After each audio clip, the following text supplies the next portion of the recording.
এই প্রিয়া, টিফিন করতে যাবি না? চল। হ্যাঁ, এই তো যাবো, চল।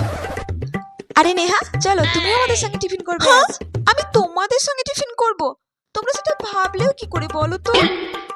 তোমরা জানো আমি কি কি খাই?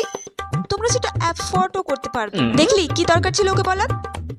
আর কি আছে তোমাদের স্টিলের টিফিন বাটিতে যা তোমরা আমাকে খাওয়ার জন্য বলছো? আজকে আমার মা আমাকে কড়াইশুটির কচুরি বানিয়ে দিয়েছে, রুটি তরকারি আছে। ও মাই গড, কচুরি! আর তুমি কি বললে? রুটি সবজি।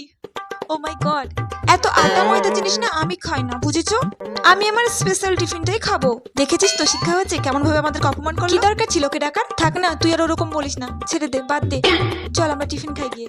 উফ, মোমো না, এটা এমন টাইট করে আটকেছে, খুলতেই পারছি না। ওই দেখ, এমন নিকো মামুনি, ও তো আমি টিফিন বক্সটা খুলতেই পারছি না। কোনো ব্যাপার না,